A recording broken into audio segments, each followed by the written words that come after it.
반쪽짜리 년 뱃속에서 나온 것이 온전하겠소? 그놈도 데리고 썩 나가시오! 사내가 여인의 등짝을 밀었습니다. 2살배기를 아는 여인이 한겨울 마당에 넘어졌지요. 대문 안에서는 새 첩이 비단 이불을 펴고 있었고, 대문 밖에서는 쫓겨난 여인의 터진 입술에서 흐른 피가 흙바닥에 번졌습니다. 축 늘어진 왼팔 위로 눈이 쌓이는데 여인은 성한 오른손 하나로 아이를 감쌌지요. 그런데 이 사내는 알지 못했습니다. 저 늘어진 왼팔에 자기 목숨이 빚져 있다는 것을. 구독과 좋아요를 눌러주시고 어디서 듣고 계신지 댓글에 남겨주세요. 그곳으로 행복과 사랑을 가득 담아 보내드리겠습니다. 자, 그럼 오늘도 감동적인 옛날 이야기 지금 바로 시작합니다. 옛날 옛적 호남 땅 나간골이라는 마을에 김씨 성을 가진 양반가가 있었습니다. 김진사댁이라 불렀지요. 너른들과 큰 강을 끼고 앉은 마을이라 살림이 넉넉한 집이 덜어 있었는데 그 중에서도 김진사댁은 손꼽히는 부유한 집안이었습니다. 김진사에게는 늦둥이로 얻은 외동딸 옥분이가 있었지요. 옥분이는 어려서부터 얼굴이 단정하고 눈매가 또랑또랑한 것이 보는 이마다 칭찬을 아끼지 않았습니다. 그런데 옥분이가 10살 되던 해 여름 마을에 큰일이 한 번 있었지요. 그날은 유난히 비가 많이 내린 다음 날이었습니다. 강물이 누런 흙탕물로 부풀어 올라 평소보다 갑절은 빨라졌지요. 어른들은 아이들에게 강 근처의 얼씬도 말라 단단히 일러두었습니다. 그런데 강 건너 중매골에 사는 박진사댁 도련님 학준이가 그 말을 듣지 못했던 모양입니다. 12살 학준이는 동무들과 강가에서 물수제비를 뜨다가 발을 헛디뎠습니다. 사람 빠졌다. 사람 빠졌다. 소리치는 소리에 마침 강가에서 빨래하던 옥분이네 종복이가 고개를 들었습니다. 그런데 어린 옥분이가 더 빨랐지요.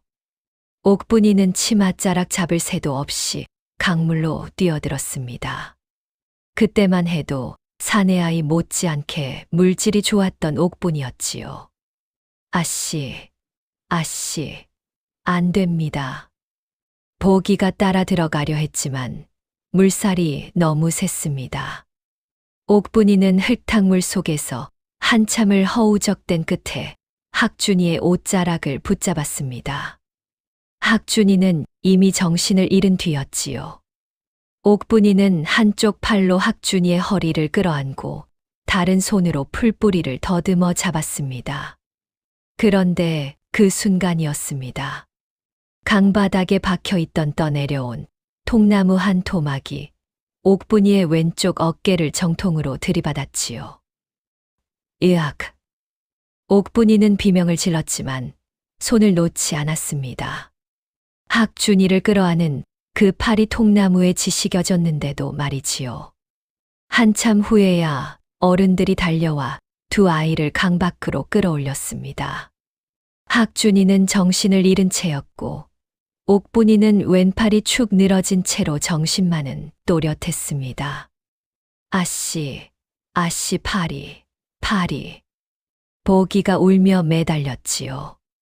그런데 옥분이는 자기 팔보다 학준이부터 살펴보라고 했습니다. 어린 것이 어찌 그리 야무진지 어른들이 혀를 내둘렀지요. 학준이는 그날 마을 약방으로 옮겨졌습니다.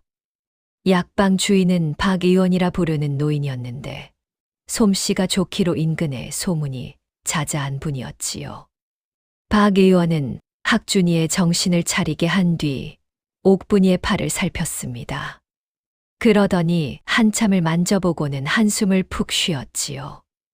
이건 뼈가 부러진 것이 아니야. 그보다 더 안 좋아.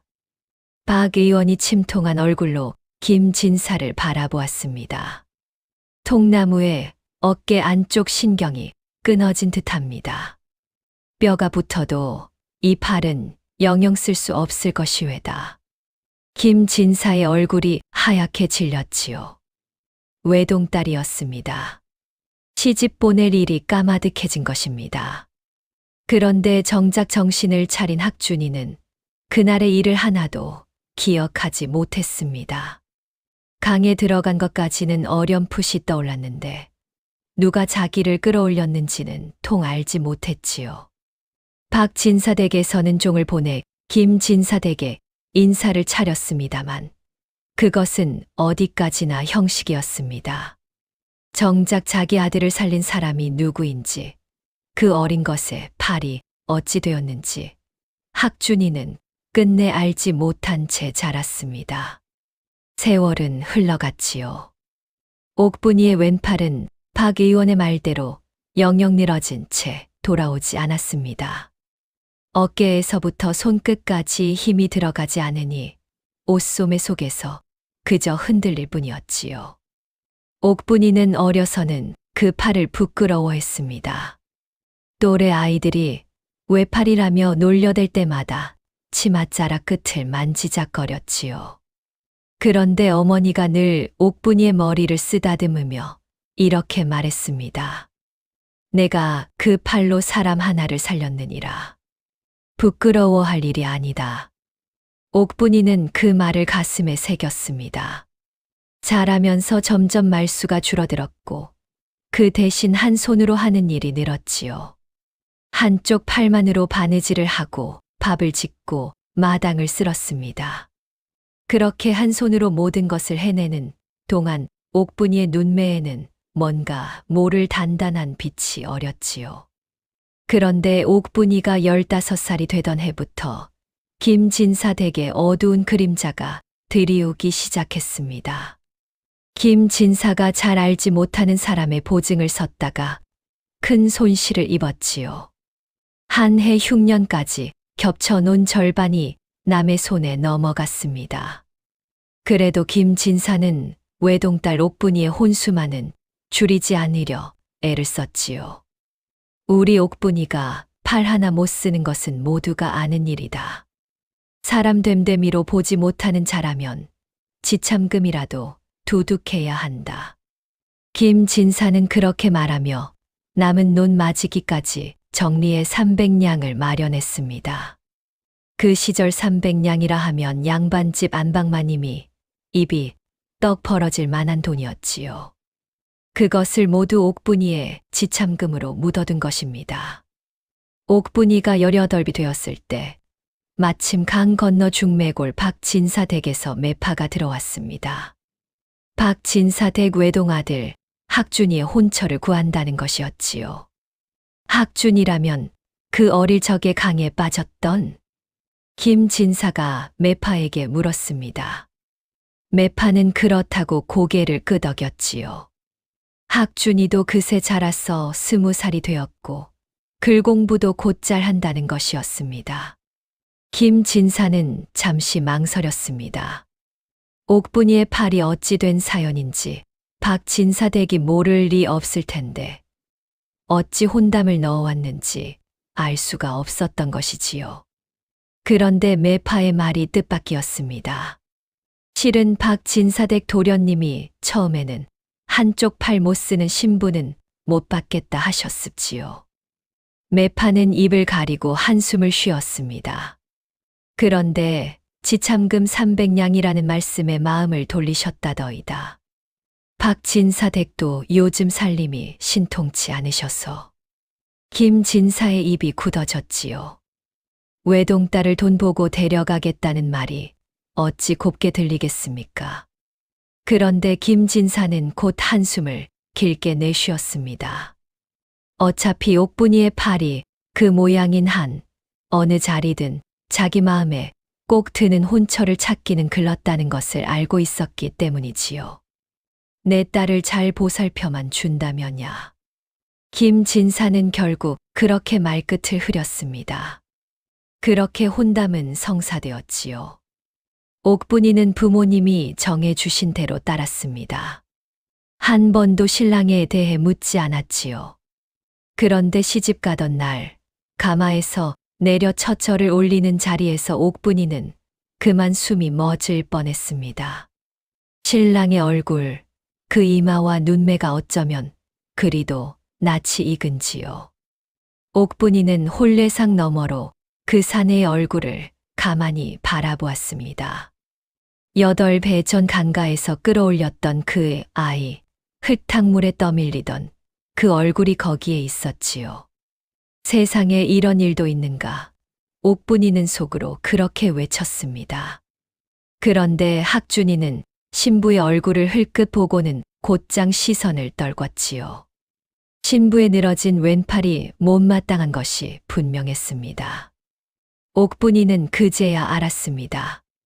자기는 저 사내의 얼굴을 똑똑히 기억하는데 저 사내는 자기를 모른다는 것을 말이지요. 그날 밤 신방에서 옥분이는 단 한마디도 자기 사연을 꺼내지 않았습니다.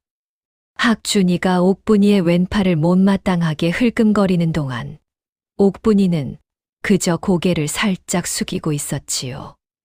어머니가 늘 하시던 말씀이 떠올랐기 때문입니다.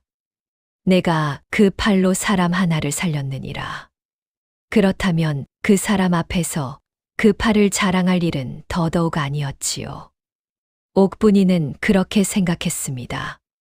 갚으라고 한 일이 아닌데 갚으라 한들 저 사내가 갚을 줄이나 알겠는가 싶었지요. 학준이는 신혼 첫날부터 별정이 없었습니다. 그저 지참금 300냥에 대한 보답인지 아내를 박대까지는 하지 않았을 뿐이었습니다. 옥분이가 옷고름을 매주려 다가가면 한쪽으로 비켜서기 일쑤였고 밤이면 늘어진 왼팔이 닿지 않게 등을 돌리고 누웠지요. 그런데 그 모든 것을 옥분이는 한마디 원망 없이 받아들였습니다. 세월이 또 흘러갔습니다.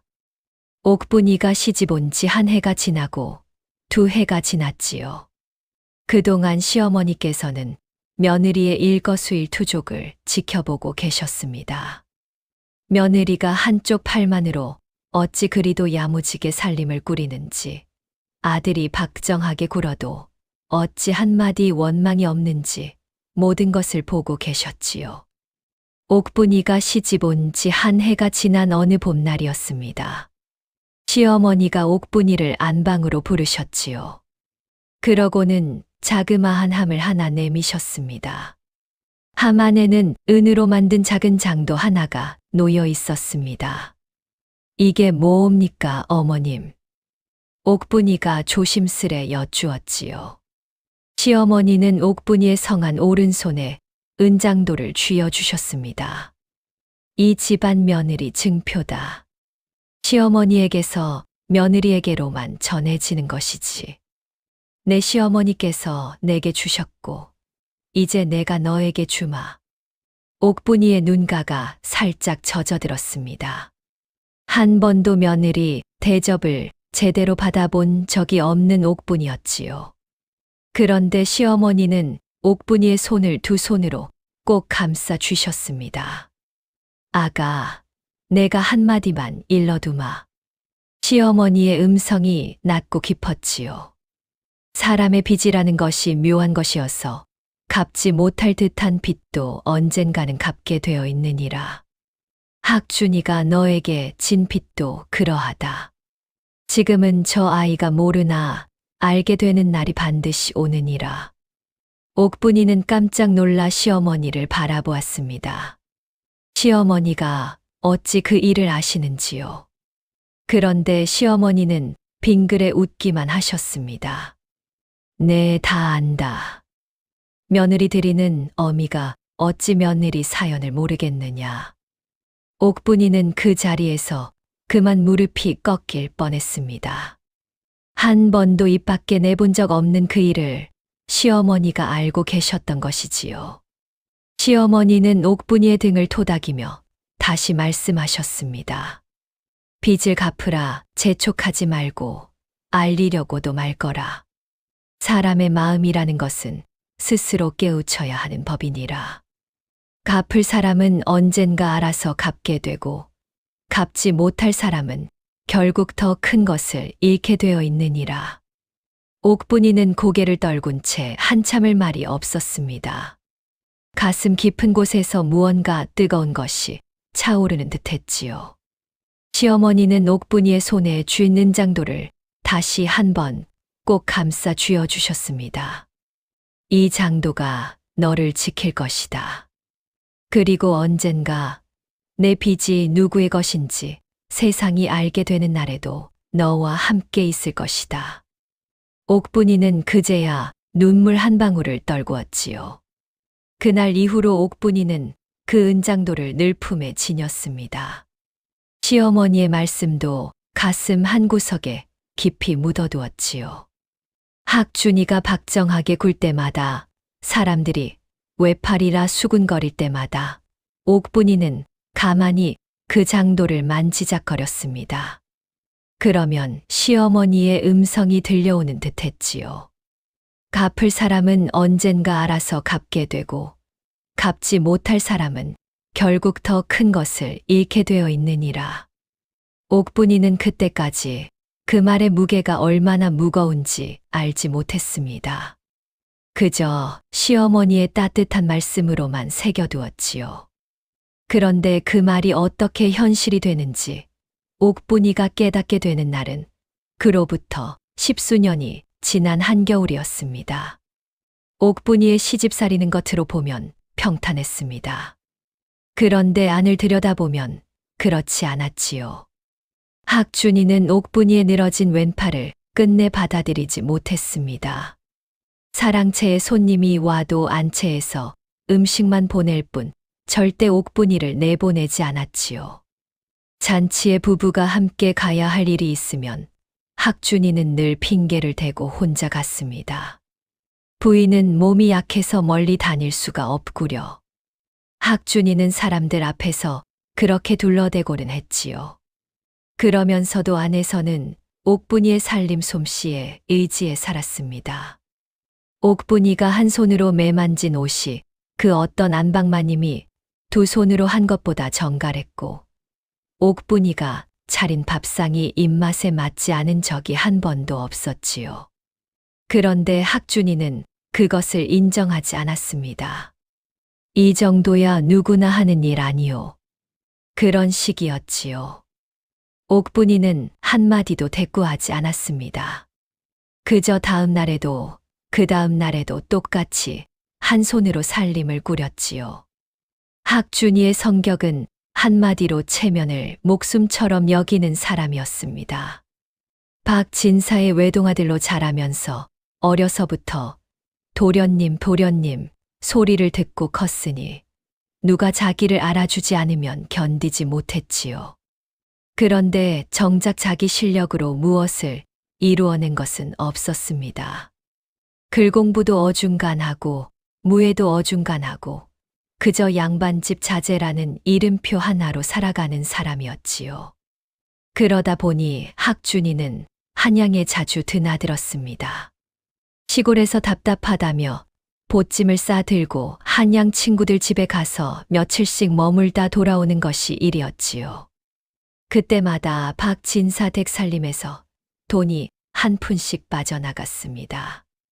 시어머니는 그것을 알고 계셨지만 입을 다물고 계셨지요. 어머니, 이번에도 한양 한번 다녀오고자 합니다.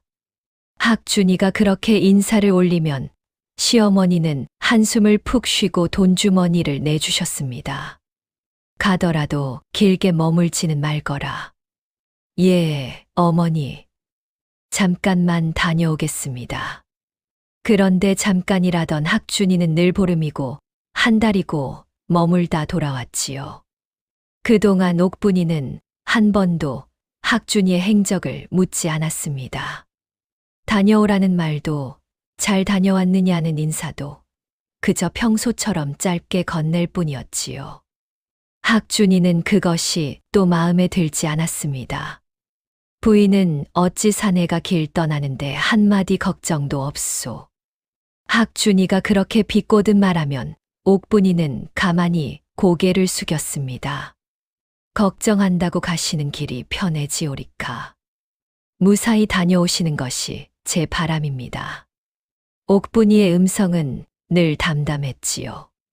학준이는 그런 아내가 어쩐지 미웠습니다. 차라리 매달리며 가지 말라고 한 번이라도 때를 써준다면 자기가 사내답게 말려도 보고 다녀오기도 하련만 옥분이는 한 번도 그러지 않았지요. 학준이는 그것을 아내가 자기를 아끼지 않는 증거라 여겼습니다.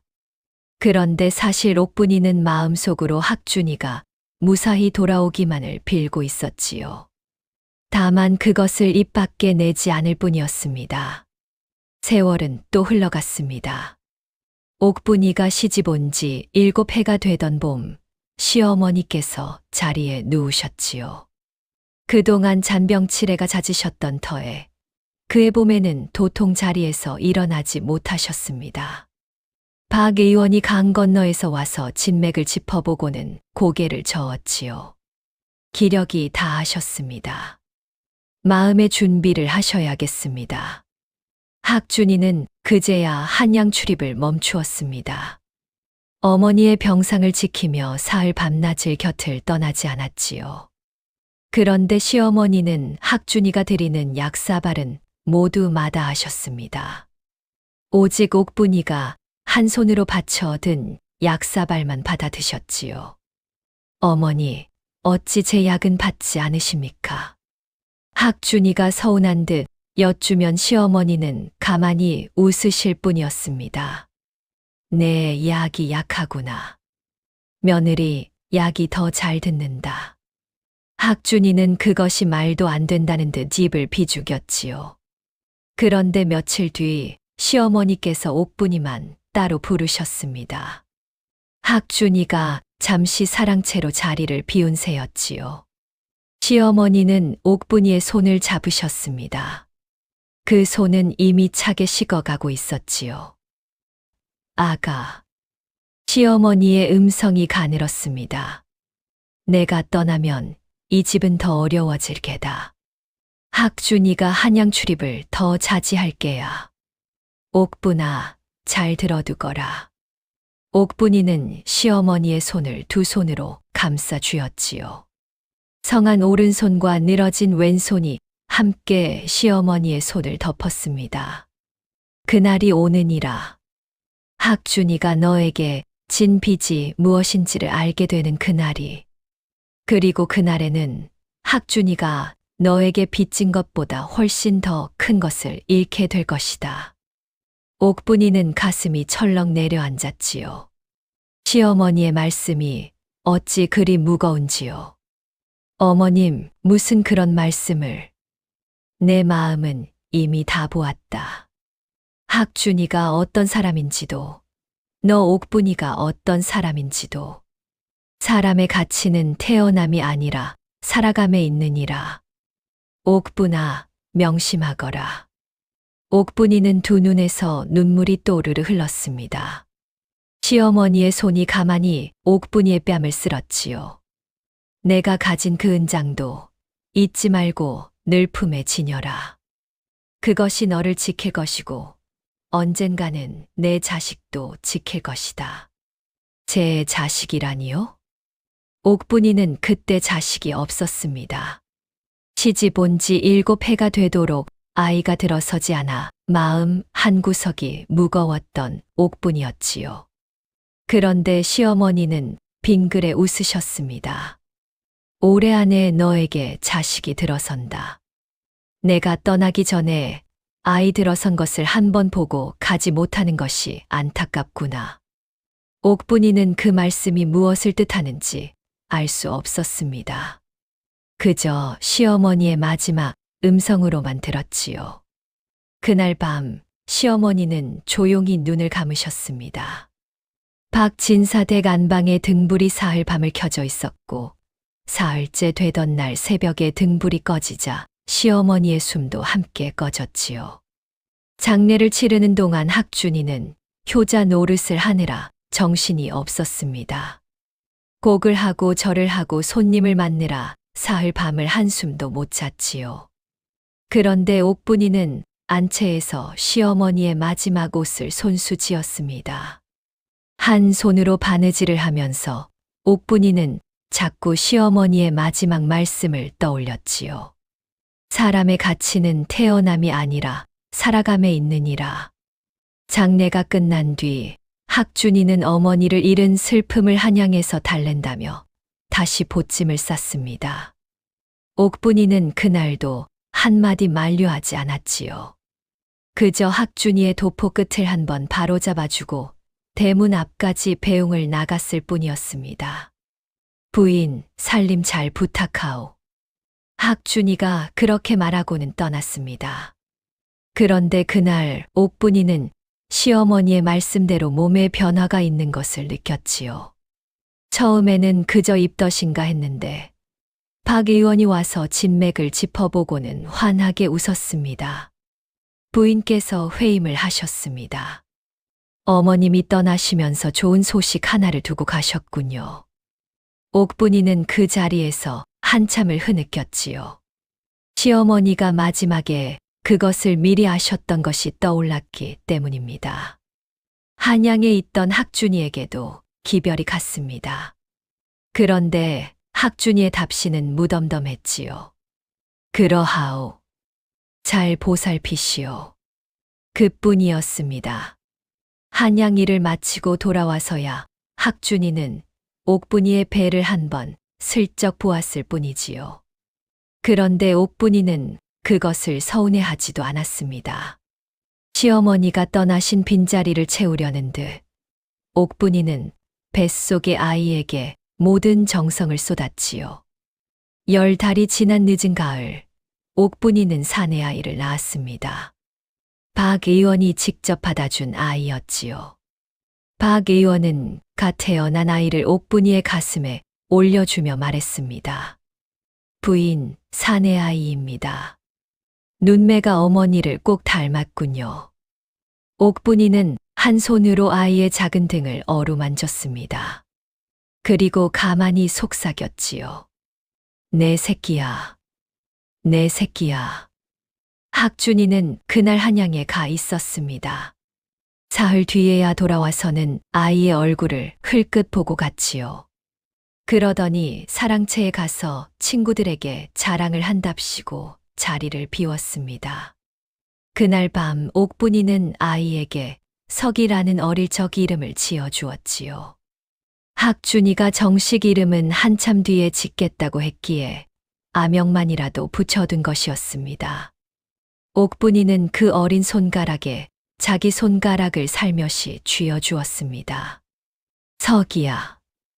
너만은 어미를 외팔이라 하지 않을 사람이지.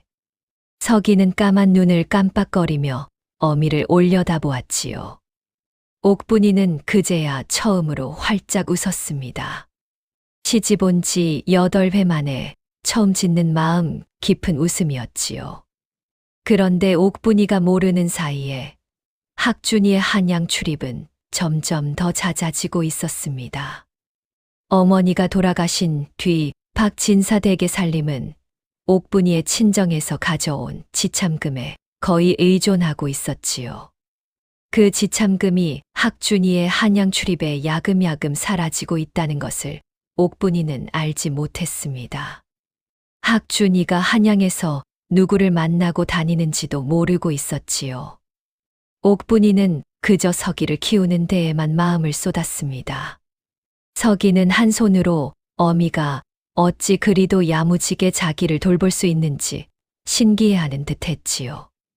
어미의 늘어진 왼팔에 매달려 자장가를 들으며 잠들었고 어미의 성한 오른손에 안겨 따뜻한 미음을 받아 먹었습니다. 석이는 어미의 그 외팔을 한 번도 이상하게 여기지 않았지요. 그저 어미의 일부였을 뿐이었습니다.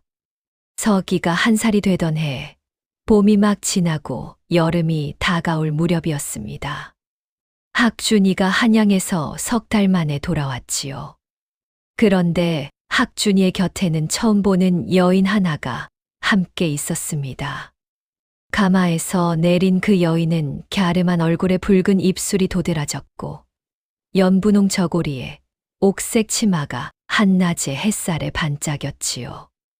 마당에 서 있던 옥분이의 눈이 살짝 흔들렸습니다. 그런데 옥분이는 곧 시어머니의 말씀을 떠올렸지요.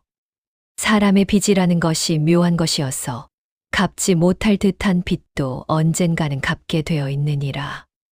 옥분이는 한 손으로 서기를 아는 채 가만히 그 자리에 서 있었습니다. 학준이는 옥분이를 흘끗 보고는 못 본 척 그 여인을 데리고 사랑채 쪽으로 걸음을 옮겼지요. 옥분이는 그 뒷모습을 한참이나 바라보았습니다. 그런데 옥분이의 눈은 생각보다 흔들리지 않았지요. 어찌 보면 그날이 올 줄 미리 알고 있었던 사람의 눈처럼 담담했습니다. 학준이가 데리고 온 여인의 이름은 월향이라 했습니다. 한양 기방에서 만난 여인이었지요. 학준이는 사랑채에 그녀를 들이며 옥분이에게는 한마디 인사도 없었습니다. 다음 날 아침이 되어서야 학준이는 옥분이를 사랑채로 불렀지요. 부인, 인사하시오. 월향이라 하오. 학준이가 그렇게 말했지만 월향은 자리에서 일어나지도 않았습니다. 가는 손으로 머리채를 만지작거리며 옥분이를 한번 흘끗 보았을 뿐이지요. 마님이 외팔이라더니 정말이시군요. 월향의 목소리가 간드러졌습니다. 옥분이는 가만히 고개를 한번 숙이고는 그 자리를 물러났지요. 한마디 대꾸도 하지 않았습니다. 그런데 학준이는 그것이 또 못마땅했습니다. 부인, 어찌 첩에게 인사 한마디 제대로 안 하오? 학준이의 음성이 날카로워졌지요. 옥분이는 돌아서지도 않은 채 짧게 답했습니다. 월향 마님께 무탈하시기를 빌었습니다. 옥분이의 음성은 평소와 똑같이 담담했지요. 학준이는 그 담담함이 자기를 무시하는 듯 느껴져 발끈했습니다. 그런데 무어라 더 따지기도 전에 옥분이는 안채로 들어가 버렸지요. 월향이 들어온 뒤로 박진사댁은 하루도 조용한 날이 없었습니다. 월향은 비단옷을 새로 지어 입으라며 한양에서 옷감을 들여왔고 놀이개와 비녀를 사들이느라 학준이의 돈주머니가 매일같이 가벼워졌지요. 그런데 학준이는 월향이 무엇을 사달라 하든 한 번도 거절하지 않았습니다. 월향아, 이 비녀가 마음에 드느냐? 서방님, 이건 너무 화려해서 제가 가질만 하지 못합니다. 무슨 소리냐? 너에게 어울리는 것은 다 가져야지. 이런 식이었지요. 월향은 짐짓사양하는 척하면서도 모든 것을 다 받아 챙겼습니다. 그러면서 슬그머니 안채를 넘봤지요. 처음에는 안방 한 구석에 자기 옷가지를 들여놓더니 한 달이 지나자 안방을 통째로 차지하려 들었습니다. 서방님, 안방이 너무 햇볕이 잘 들어 좋더이다. 마님께서는 작은 방이 더 편하지 않으실까요? 월향이 그렇게 학준이의 귓가에 속삭였지요. 학준이는 그 말을 그대로 옥분이에게 옮겼습니다. 부인, 안방을 비우시오. 월향이가 거처할 곳이 마땅치 않아서. 서방님, 옥분이가 처음으로 학준이의 말을 끊었지요. 옥분이의 눈이 가만히 학준이를 마주 보았습니다. 안방은 어머님께서 며느리에게 물려주신 자리입니다. 첩의 자리가 아니옵니다. 옥분이의 음성이 낮았지만 단호했지요. 학준이는 그 단호함에 잠시 말문이 막혔습니다. 그런데 곧 얼굴을 붉히며 소리를 질렀지요. 부인이 어찌 그리 옹졸하오. 한 지붕 아래 사는 식구끼리 방 하나 양보 못하오? 양보가 아니옵니다. 어머님 유지를 지키는 것이옵니다. 옥분이는 그 자리에서 한 발도 물러서지 않았습니다. 학준이는 결국 그날은 안방을 차지하지 못했지요. 그런데 그날 이후로 학준이의 마음에는 아내에 대한 미움이 깊이 박혔습니다. 첩이 보는 앞에서 한 번도 자기를 받쳐주지 않은 아내, 한 손도 못 쓰면서 고집은 황소 같은 아내, 학준이는 옥분이를 그렇게 바라보기 시작했지요. 박 의원이 그 소식을 듣고는 강을 건너왔습니다. 옥분이가 어릴 적 팔을 다쳤을 때부터 그 가족을 알아온 박 의원이었지요. 박 의원은 안방에 옥분이를 따로 불러 앉혔습니다. 부인, 친정으로 잠시 다녀오시는 것이 어떻겠습니까? 박 의원의 음성이 조심스러웠지요. 옥분이는 한 손으로 서기의 등을 토닥이며 가만히 고개를 저었습니다. 의원님, 제 친정도 이제 받아줄 형편이 못 되옵니다. 그래도 이대로는 의원님. 옥분이가 박 의원의 말을 가만히 막았습니다. 제가 떠나면 서기는 누가 키우옵니까? 저 첩이 키우오리까? 그것이 제 자식 앞날이 되오리까? 박 의원은 그 말에 한참을 말이 없었지요. 옥분이의 무릎 위에서 서기가 까만 눈을 또랑또랑하게 굴리며 어미를 올려다보고 있었습니다. 박 의원은 한숨을 푹 쉬었지요. 부인의 마음을 알겠습니다. 다만 이 약은 늘 품에 지니십시오. 만일을 대비해서 박 의원이 작은 약봉지 하나를 옥분이의 손에 쥐어주었습니다. 진통제와 해열제가 든 약이었지요. 옥분이는 그것을 받아 시어머니가 주신 은장도와 함께 풍 깊이 간직했습니다. 세월이 흘렀습니다. 월향이 들어온 지 1년이 지나자 박진사 댁의 살림은 거의 거덜이 났지요. 옥분이가 친정에서 가져온 지참금 300냥이 한 푼도 남아있지 않았습니다. 학준이는 그것을 알면서도 월향을 말리지 못했지요. 오히려 월향이 때를 쓰면 옥분이의 친정에서 받아온 폐물까지 가져다 팔았습니다. 부인, 친정에서 받아온 놀이개가 있을 텐데. 학준이가 어느 날 옥분이에게 그렇게 말을 꺼냈지요. 옥분이는 한 손으로 서기의 머리를 쓰다듬으며 짧게 답했습니다. 놀이개는 어머님께서 떠나실 때 함께 묻어드렸습니다. 옥분이의 거짓말이었지요. 사실 그 놀이개는 옥분이의 어머니가 직접 짠 끈에 매단 옥패였는데 옥분이는 그것만은 끝까지 지키고 있었습니다. 학준이는 거짓말인 줄도 모르고 혀를 쯧쯧 찼지요. 부인이 어찌 그것까지 묻어드렸소? 그것이 얼마짜리인지 아오? 어머님이 평생 아껴주신 놀이개입니다. 어머님께 돌려드린 것이 마땅하옵니다. 옥분이의 음성이 변함없었지요. 학준이는 어쩐지 부하가 치밀어 올라 그 자리를 박차고 나갔습니다. 그해 겨울이 다가오자 학준이의 마음은 더욱 어두워졌습니다. 월향이가 비단옷을 더 사달라며 매일 같이 때를 썼지만 학준이의 주머니에는 더 이상 돈이 없었지요. 그런데 월향이가 한 가지 꾀를 냈습니다. 서방님, 안채마님께서 차지하고 계신 안방과 그 살림을 다 정리하시지요. 안채를 비우면 그 자리에 손님을 들여 쇳돈이라도 받을 수 있지 않사옵니까? 월향이 가는 손가락으로 학준이의 가슴을 살짝 짚었지요. 마님이야 친정에 가시면 되지 않사옵니까? 외파리 마님께서 이 집안 살림 보태기는커녕 양식만 축내고 계시는데 학준이의 눈이 흔들렸습니다. 월향의 말이 처음에는 너무 매정해서 차마 응할 수 없을 듯 했지요. 그런데 그날 밤 학준이는 잠을 이루지 못했습니다.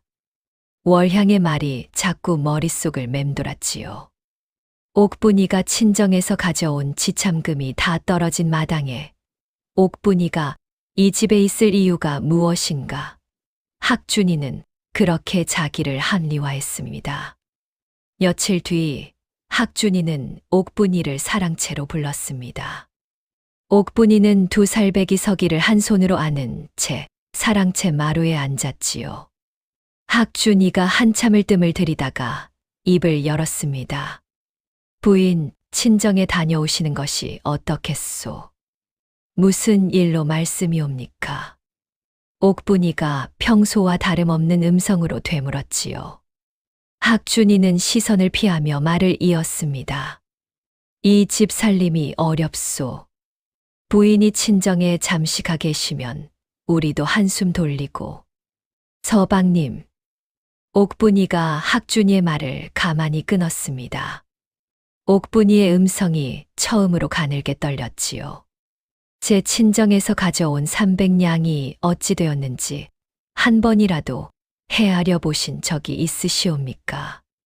학준이의 얼굴이 굳어졌습니다. 그 말에는 응대할 말이 없었지요. 제 친정도 그 300냥을 마련하느라 논 맞이기까지 정리한 형편이옵니다. 지금 제가 친정에 돌아간들 받아줄 자리가 없사옵니다. 어머님께서 떠나시며 제게 이르신 말씀이 있사옵니다. 이 집 며느리로 살라 하셨지 친정으로 돌아가라 하시지 않으셨사옵니다. 옥분이가 그렇게 말하며 한 손으로 서기를 더욱 꼭 끌어안았지요. 학준이는 그 말에 부하가 치밀었습니다. 죽은 어머니까지 끌어들이는 아내의 말이 가증스럽게 들렸지요. 부인, 어찌 어머님 말씀까지 끌어다 쓰는 게요. 학준이가 자리를 박차고 일어났습니다. 그날 학준이는 그대로 사랑채로 가서 월향이의 무릎에 머리를 누였지요. 월향이는 학준이의 머리를 쓰다듬으며 가만히 속삭였습니다. 서방님, 마음 약하게 굴지 마시지요. 사내가 한 번 결단을 내리면 끝까지 가셔야지요. 월향의 그 한마디가 학준이의 마지막 양심을 지웠습니다. 그해 한겨울 첫눈이 펑펑 쏟아지던 날이었지요. 학준이는 마침내 옥분이를 마당으로 불러냈습니다.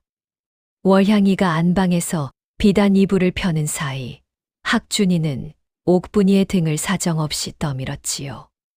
두 살배기 서기를 업은 옥분이가 한겨울 마당에 그대로 넘어졌습니다. 옥분이는 성한 오른팔 하나로 서기를 감싸느라 자기 얼굴이 먼저 흘바닥에 부딪혔지요. 입술이 터져 피가 흘게 번졌습니다. 그런데 등 위에 서기는 울음 한 번 내지 않았지요. 반쪽짜리 년대 속에서 나온 것이 온전하겠소. 그놈도 데리고 썩 나가시오. 학준이의 목소리가 마당에 쩌렁쩌렁 울렸습니다. 옥분이는 흘바닥에서 천천히 몸을 일으켰지요. 한 손으로 입술의 피를 닦았습니다. 그러고는 가만히 학준이를 올려다보았지요. 옥분이의 눈에는 원망도 없고 두려움도 없었습니다. 다만 깊고 깊은 슬픔만이 어려 있었지요. 서방님, 옥분이의 음성이 평소와 똑같이 담담했습니다. 제가 이 집 문턱을 나서면 다시는 돌아올 수 없을 것이옵니다. 한 번만 다시 생각해 주시지 않으시겠사옵니까? 썩 꺼지라 하지 않았느냐? 학준이가 다시 한 번 소리를 질렀지요. 옥분이는 그제야 자리에서 일어나 흙 묻은 삼배 보자기 하나를 챙겼습니다. 결혼 전 어머니께서 직접 짜 주신 보자기였지요.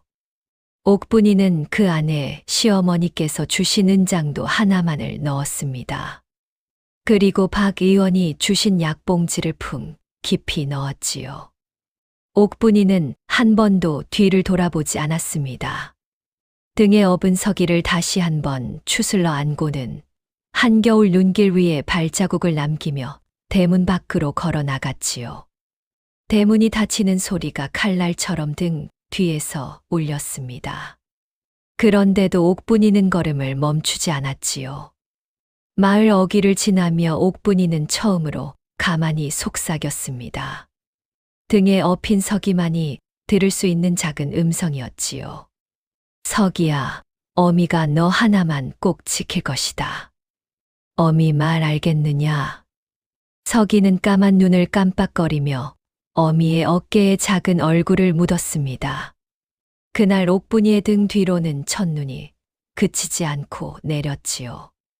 그 눈 위로 한 손으로 보자기를 든 여인의 발자국이 산자락 쪽으로 길게 이어졌습니다.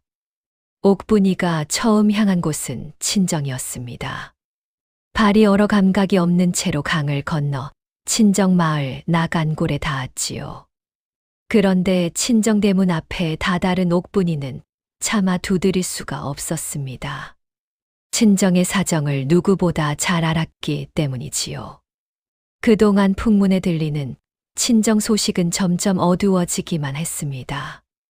아버지께서 작년 가을에 세상을 떠나셨고 어머니는 자리에 누워 계신다는 소식이었지요.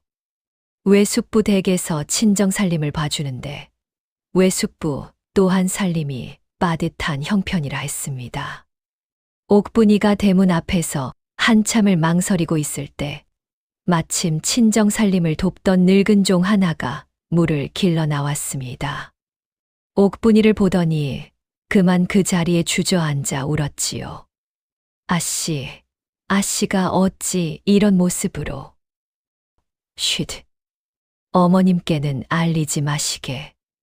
옥분이가 가만히 손가락을 입에 가져갔지요. 늙은 종은 눈물을 훔치며 옥분이의 손을 붙잡았습니다. 아씨, 이 길로 들어오세요. 아무리 어려워도 어머님 따님인데. 아니네. 옥분이가 단호하게 고개를 저었지요. 어머님께서 자리에 누워 계신데 내가 이 모습으로 들어가면 어머님 병환이 더 깊어지신다네. 그리고 외숙부 댁 살림도 어렵다 들었는데 거기에 나까지 보태면 어찌 되겠는가. 그러면 어디로 가시려고.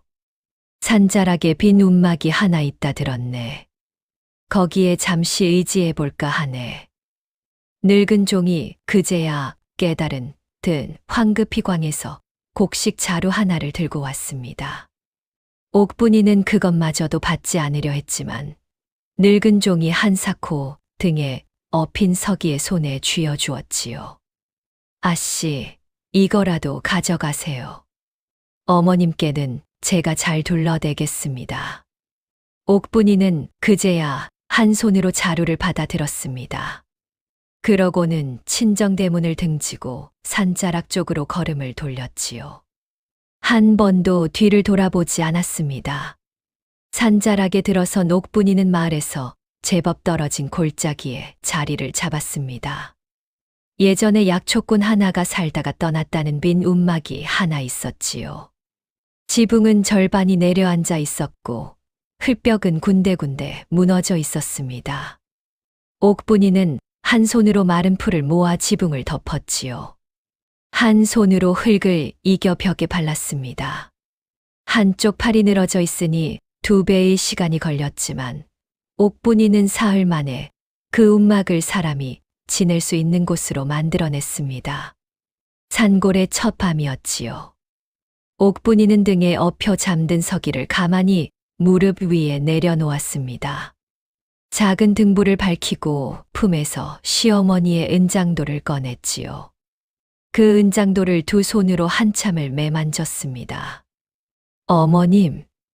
옥분이의 음성이 작게 떨렸지요. 어머님 말씀처럼 이 장도가 저를 지켜주고 있사옵니다. 제 자식도 지켜줄 것이옵니다. 어머님, 안심하소서. 그날 밤 옥분이는 처음으로 소리내어 울었습니다. 한겨울의 산골은 사방이 고요했고 그 고요 속에 옥분이의 흐느낌만이 작게 새어나갔지요. 그런데 그 울음을 다 토해낸 뒤 옥분이는 다시 단단한 얼굴로 돌아왔습니다. 더 이상 울 일이 없었지요. 살아야 할 자식이 있었기 때문입니다. 옥분이가 산자락에 들어갔다는 소식이 박 의원의 귀에 닿은 것은 한 달이 지난 뒤였습니다. 박 의원은 그 길로 약방일을 잠시 미루고 산골 움막을 찾았지요. 움막 앞에 다다른 박 의원은 한참을 그 자리에 서 있었습니다. 옥분이가 한 손으로 마른 약초를 다듬고 있었고 그 곁에서 서기가 작은 손으로 어미를 거들고 있었지요. 박 의원의 눈가가 젖어들었습니다. 부인. 박 의원이 부르자 옥분이가 고개를 들었지요. 옥분이는 박 의원을 보고도 놀라지 않았습니다. 그저 한 번 살짝 고개를 숙여 인사를 했지요. 의원님께서 이 먼 곳까지 어인 일이옵니까? 박 의원이 옥분이의 곁으로 다가가 앉았습니다. 한참을 말이 없었지요. 그러더니 옥분이가 다듬고 있는 약초를 가만히 살폈습니다. 부인, 이 약초들 모두 부인이 캐신 게요. 예, 의원님. 이건 당귀이고 이건 황기로구나. 이건 더덕이고 부인, 약초를 어찌 이리 잘 아시오? 박 의원이 놀란 음성으로 물었지요. 옥분이가 가만히 미소를 지었습니다. 어릴 적에 의원님 약방을 자주 드나들었지요. 그때 보고 들은 것들이 다 머릿속에 남아 있었사옵니다. 박 의원이 한참을 말이 없었습니다. 그러다 한숨을 푹 내쉬며 입을 열었지요. 부인, 이렇게 합시다. 부인이 캐는 약초를 내 약방에서 다 사드리리다. 시세대로 값을 쳐드리지요. 의원님. 옥분이의 눈가가 살짝 젖었지요. 제가 동량을 받자고 한 일이 아니옵니다. 동량이 아니지요. 부인이 다듬어 주신 약초가 내 약방에서 그 어떤 약재상의 것보다 정갈하지 않습니까? 내가 부인의 솜씨를 사는 것이 옳시다. 박 의원의 음성이 진심이었습니다. 옥분이는 그제야 고개를 살짝 끄덕였지요. 그날 이후로 박 의원은 보름에 한 번씩 산골 움막을 찾았습니다. 옥분이가 다듬어둔 약초를 받아가고 그 값으로 곡식과 옷감을 두고 갔지요. 옥분이는 그 곡식을 아껴가며 서기를 키웠습니다. 서기는 산골에서 무럭무럭 자랐지요. 3살이 되었을 때부터 어미의 일을 거들기 시작했습니다. 약초의 잎과 뿌리를 따로 가르는 일, 마른 약초를 보따리에 넣는 일을 작은 손으로 했지요.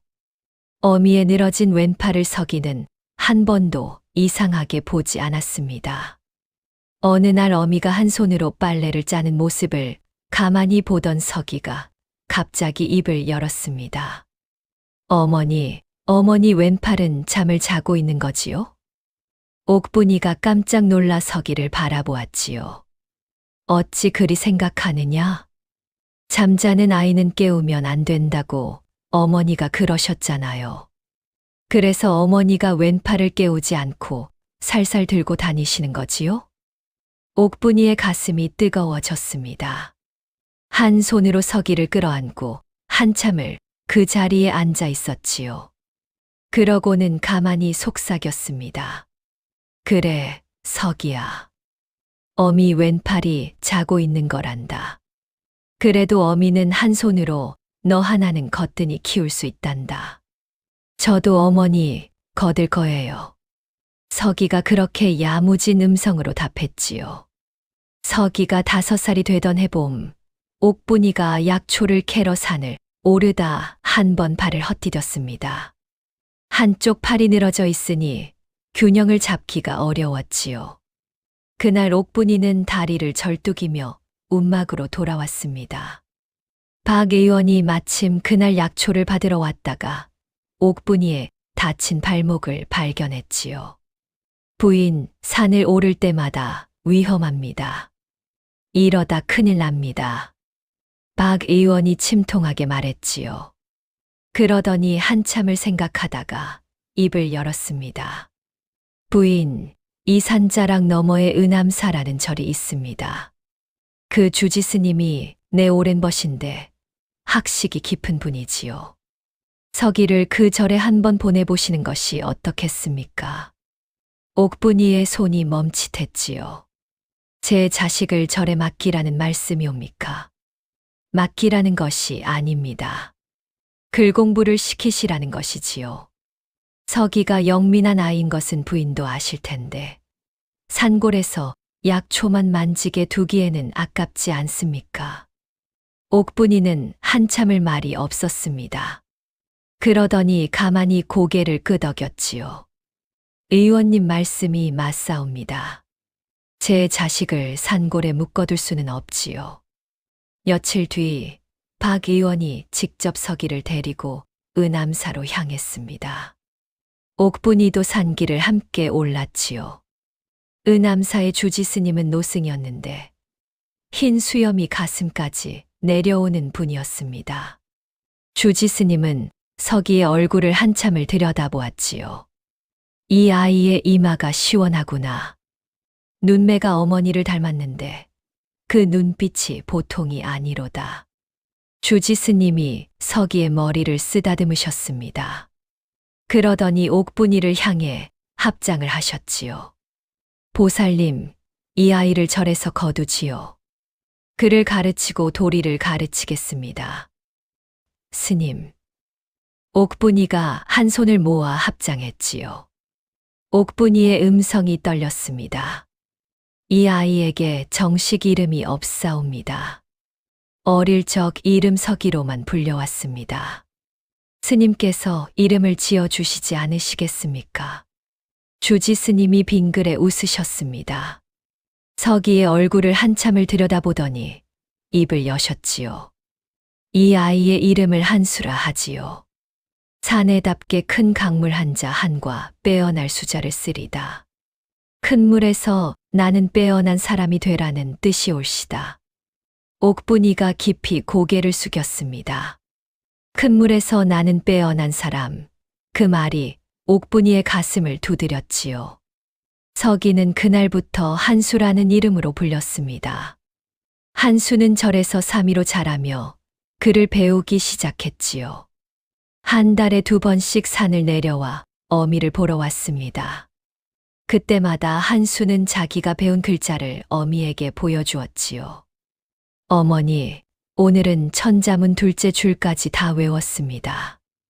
오, 우리 한수가 벌써 거기까지 갔느냐. 옥분이가 한 손으로 한수의 머리를 쓰다듬었지요. 한수는 어미의 무릎에 머리를 누이고는 자기가 배운 글을 읊었습니다. 그 음성을 들으며 옥분이는 가만히 시어머니의 말씀을 떠올렸지요. 사람의 가치는 태어남이 아니라 살아감에 있느니라. 옥분이는 한수의 머리를 쓰다듬으며 속으로 속삭였습니다. 한수야, 너는 살아감으로써 너의 가치를 만들어 가거라. 어미가 너에게 물려줄 것은 이 가르침 하나뿐이로구나. 옥분이는 그렇게 다짐했지요. 한수가 절에 들어간 지 2해째 되던 해, 옥분이는 한수에게 시어머니의 은장도를 처음으로 보여주었습니다. 한수가 7살이 되던 해였지요. 옥분이는 품에서 은장도를 꺼내 한수의 작은 손에 가만히 쥐어주었습니다. 이것이 무엇인지 아느냐? 은장도이옵니다. 어머니, 이것은 너의 할머님께서 어머니에게 주신 것이다. 이 집안 며느리에게만 전해지는 증표지. 그런데 어머니가 이것을 너에게 한번 쥐어주는 까닭은 옥분이가 한수의 작은 손을 2손으로 감싸 쥐었지요. 내가 이것의 무게를 알아야 하기 때문이다. 한수야, 너희 할머님께서 어머니에게 이르시기를 사람의 가치는 태어남이 아니라 살아감에 있다 하셨느니라. 너는 이 말을 평생 잊지 말거라. 한수는 어린 손으로 그 은장도를 한참을 매만졌습니다. 그러더니 까만 눈으로 어미를 올려다보며 또박또박 답했지요. 예, 어머니. 잊지 않겠습니다. 옥분이의 가슴이 뜨거워졌습니다. 그날 밤 옥분이는 산골 움막의 등불 아래에서 처음으로 마음이 가벼워졌지요. 한수가 자라고 있었고 한수의 안에서 무언가 단단한 것이 자라고 있었습니다. 옥분이는 더 이상 자기 인생을 후회하지 않았지요. 한수가 절에서 글을 배우는 동안 산자락 너머의 박진사댁은 점점 기울어가고 있었습니다. 옥분이를 내쫓은 뒤로 학준이는 월향이의 비위를 맞추느라 살림을 더욱 거덜냈지요. 안방을 차지한 월향이는 보름이 멀다 하고 새 옷을 지어 입었고 한 달이 멀다 하고 새 놀이개를 사들였습니다. 그런데 학준이의 주머니에 더는 채울 돈이 없었지요. 한양 출입도 끊긴 지 오래였고 박진사가 남긴 논마지기들도 한 자리씩 남의 손에 넘어갔습니다. 서방님, 어찌 이리 마음이 좁으시옵니까?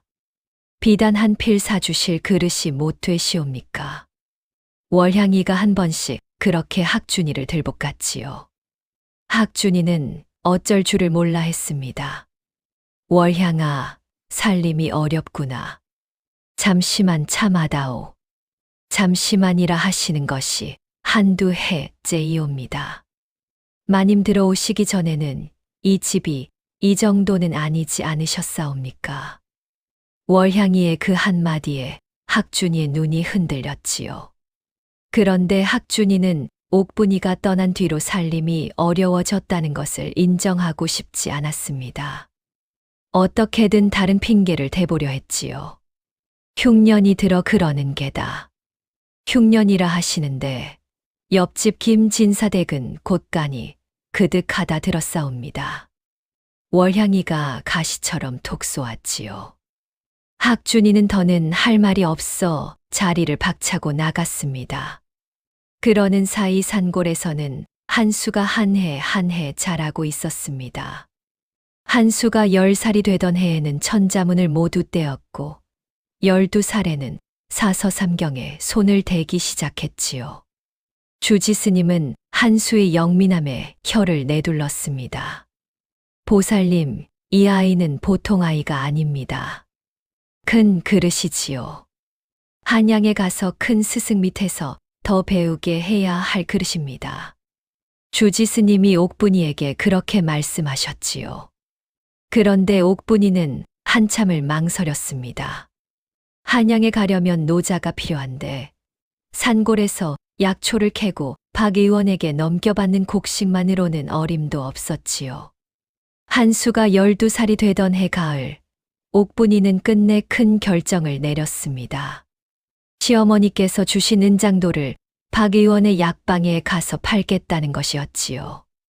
한수의 노자를 마련하기 위해서였습니다. 옥분이는 비 내리는 날 새벽에 산을 내려갔습니다. 박 의원의 약방 문턱을 넘기 직전 옥분이는 그만 그 자리에 멈춰 섰지요. 부인, 어인 일이옵니까? 박 의원이 약방 안에서 나오며 물었습니다. 옥분이는 한 손으로 품속의 은장도를 만지작거리며 한참을 말이 없었지요. 그러다 결국 한 손에 쥔 은장도를 꺼내 들었습니다. 의원님, 이것을 사주시지 않으시겠사옵니까? 박 의원이 그 은장도를 보고 한참을 말이 없었지요. 그러다 가만히 옥분이의 손을 도로 밀어냈습니다. 부인, 박 의원의 음성이 깊었지요. 이것이 어떤 물건인지 내가 모르오리까. 이것은 부인의 시어머님께서 부인께 주신 그 장도이지 않습니까? 옥분이의 눈가가 젖어들었습니다. 박 의원은 한참을 말이 없다가 다시 입을 열었지요. 부인, 이 장도는 절대 파시면 안 됩니다. 한수의 노자라면 내가 어떻게든 마련해 드리지요. 내 약방에서 빌려드리는 셈치고요. 의원님, 그것은 너무. 부인, 이 장도가 부인을 지키고 있는 것이 옳시다. 그리고 언젠가는 한수도 지킬 것이 옳시다. 시어머님 말씀이 그러하지 않으셨소이까. 옥분이는 그 자리에 그만 무릎이 꺾일 뻔했지요. 박 의원은 옥분이의 손에 곡식 한 자루와 약간의 노잣돈을 쥐어 주었습니다. 옥분이는 은장도를 다시 품속 깊이 넣고 약방을 나섰지요. 그날 옥분이는 산을 오르며 처음으로 시어머니께 큰 절을 올렸습니다. 어머님, 어머님 말씀이 옳으셨사옵니다. 이 장도가 저를 지켰사옵니다. 한수는 그렇게 마련된 노자로 한양에 가게 되었습니다. 주지스님이 한양의 큰 학자이신 정 학사댁에 추천장을 써주신 것이지요. 한수가 한양으로 떠나던 날, 옥분이는 산자락 어기까지 따라 나섰습니다. 한 손으로 한수의 옷고름을 매만지며 한참을 말이 없었지요. 어머니. 한수가 자기 어미를 향해 깊이 절을 했습니다. 제가 한양에 가서 반드시 큰 사람이 되어 돌아오겠습니다. 어머니께서 한 손으로 저를 키우신 그 은공을 잊지 않겠습니다. 옥분이가 한 손으로 한수의 어깨를 가만히 쓸었지요. 한수야, 어미가 너에게 한 가지만 부탁하마. 어찌 큰 사람이 되든 사람의 가치를 살아감으로 정하거라. 태어남으로 사람을 가리는 일은 없게 하거라. 예, 어머니. 명심하겠습니다. 한수가 그렇게 답하고 한양으로 떠났습니다. 옥분이는 그날도 끝까지 뒤를 돌아보지 않는 한수의 뒷모습을 한참이나 바라보았지요. 한수가 산모퉁이를 돌아 사라진 뒤에야 옥분이는 한 손으로 입을 막고 흐느꼈습니다. 그러나 그 흐느낌에는 슬픔만이 아니라 자랑도 섞여 있었지요. 한수가 한양으로 간 사이 학준이의 살림은 더욱 기울어갔습니다. 한 해, 두 해 지나는 사이에 박진사 댁의 마지막 논까지 남의 손에 넘어갔지요. 학준이는 가산을 거의 다 잃었습니다. 그런데 그 와중에도 월향이는 자기가 갖고 있던 폐물을 한 점도 내놓지 않았지요. 월향아, 내가 갖고 있는 그 놀이개라도 잠시. 서방님, 그 놀이개는 서방님께서 제게 주신 것이옵니다. 그것을 어찌 도로 거두려 하시옵니까? 월향이가 차갑게 받아쳤지요. 학준이는 그 말에 한참을 멍하니 있다가 결국 자리를 일어났습니다. 그날 처음으로 학준이의 머릿속에 옥분이의 모습이 스쳐갔지요. 한 번도 자기에게 무엇을 달라 한 적 없는 아내, 자기 친정에서 가져온 폐물까지 살림에 보태려 했던 아내, 그 아내의 담담한 얼굴이 떠올랐습니다. 그러나 학준이는 곧 고개를 가로저었지요. 그 생각을 더 하기가 두려웠던 것입니다. 학준이가 40이 넘어가던 해, 박진사댁은 끝내 본가까지 잡혀버렸습니다. 학준이와 월향이는 마을 외곽의 작은 초가집으로 옮겨가야 했지요. 그래도 월향이는 입을 다물 줄 몰랐습니다. 서방님, 사내가 어찌 이리 무능하시옵니까? 다른 댁 양반들은 다 잘만 살아가는데. 월향아, 그만 좀 하거라. 무얼 그만하라 하시옵니까? 제가 서방님 따라 이 살림에 들어왔다가 이런 꼴이 되었사옵니다. 학준이가 처음으로 월향이에게 손을 들 뻔했지요. 그런데 마지막 순간에 손을 거두었습니다. 그저 고개를 푹 숙이고 작은 방 한 구석에 주저앉아 버렸지요. 학준이의 얼굴에는 자기 신세에 대한 한탄밖에 없었습니다. 자기가 무엇을 잘못해서 이 지경이 되었는지, 한수와 옥분이를 어찌했는지에 대한 반성은 한 점도 없었지요. 한수는 한양에서 정학사의 문화에 들어가 글을 배웠습니다. 정학사는 한수의 영민함에 놀랐지요. 한 번 들은 글을 잊지 않았고 한 번 본 책을 외웠습니다. 정학사의 다른 제자들이 한수의 영민함을 시기할 정도였지요. 한수가 한양에 간 지 5해째 되던 해, 한수는 향시에 응시하여 수석으로 합격했습니다. 그 소식이 산골 옥분이의 움막에까지 닿은 것은 박 의원을 통해서였지요. 박 의원이 그 소식을 들고 산을 올라왔을 때 옥분이는 마침 약초를 다듬고 있었습니다. 부인, 부인. 박 의원이 숨을 헐떡이며 움막 앞에 멈춰 섰지요.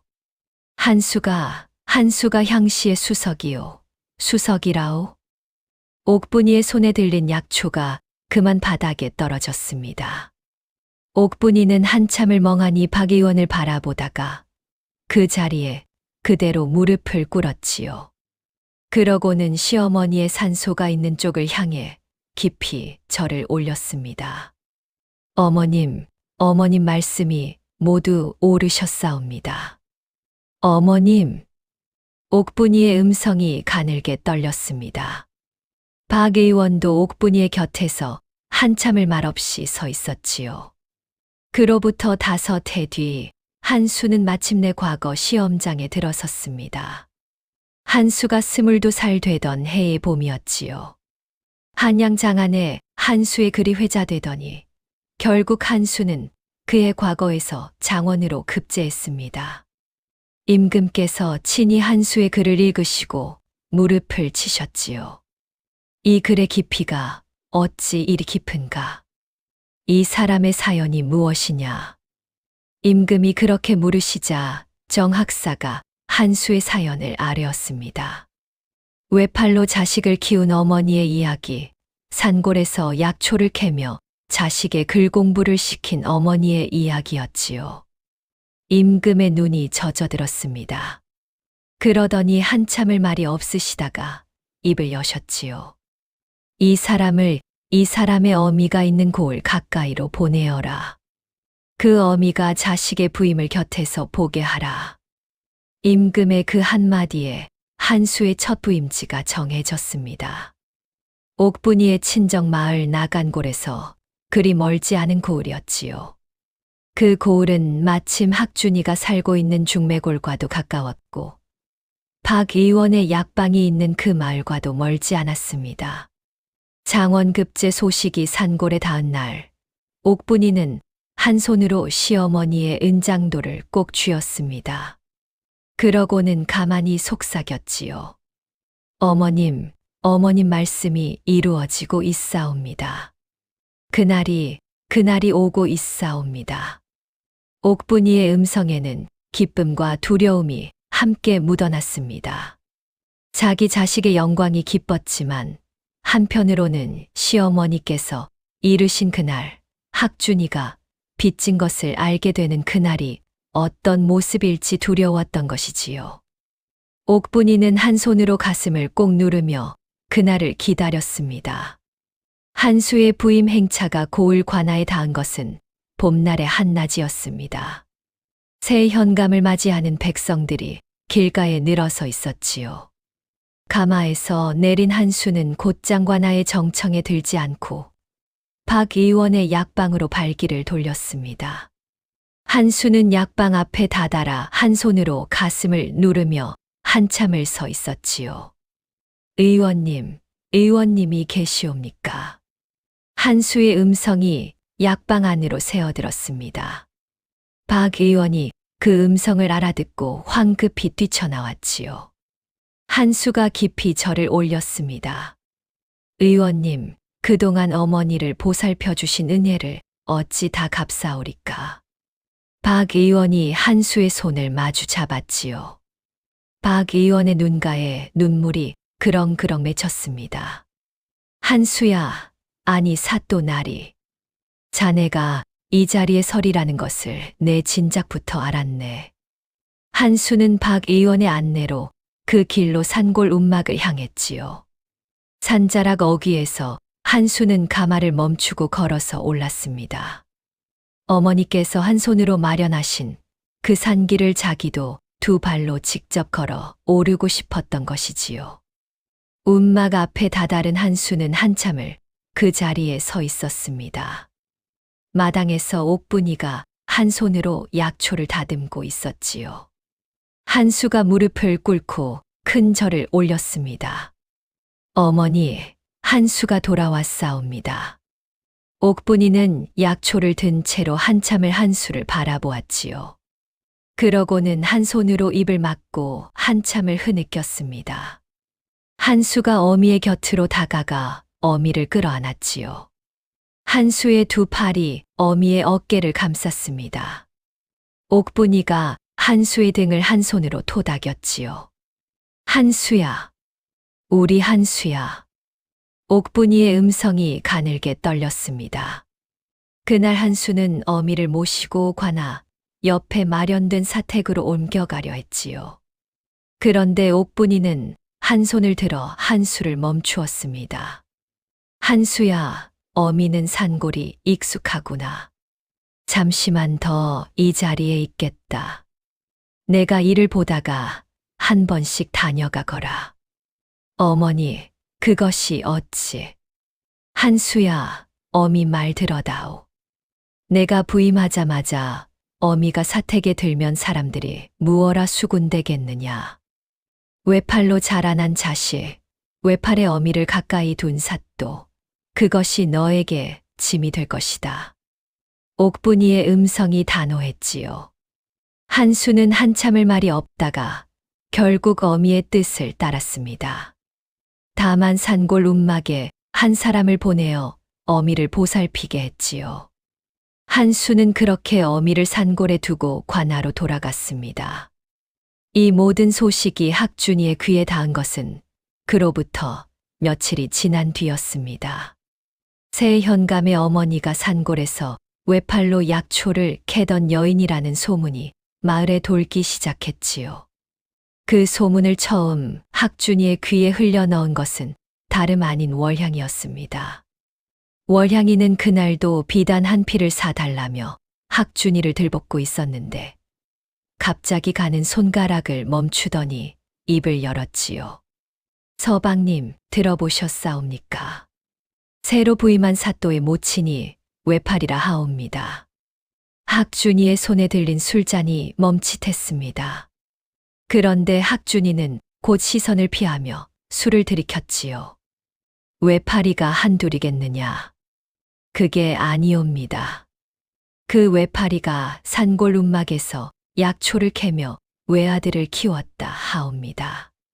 그 아들이 이번에 장원급제를 하여 사또로 부임한 것이라 하옵니다.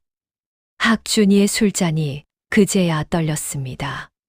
학준이의 얼굴이 천천히 굳어갔지요. 월향이가 그 표정을 놓치지 않았습니다. 서방님, 그 외팔이가 혹시. 닥치거라. 학준이가 술잔을 내려치며 소리를 질렀지요. 그런데 월향이는 그 소리에 놀라기는커녕 입가에 가는 미소를 지었습니다. 서방님, 그 외팔이가 마님이라면 그 사또가 서방님 아들 아니옵니까? 월향이의 음성이 차가웠지요. 학준이는 한참을 술잔만 내려다보았습니다. 가슴 깊은 곳에서 무언가 뜨거운 것이 치밀어 오르더니 곧 그것이 다른 것으로 바뀌었지요. 그것은 욕심이었습니다. 자기가 한 번도 돌보지 않은 그 자식이 사또가 되었다는 욕심, 그 자식의 아비라는 이름으로 무언가를 얻을 수 있을지도 모른다는 욕심이었지요.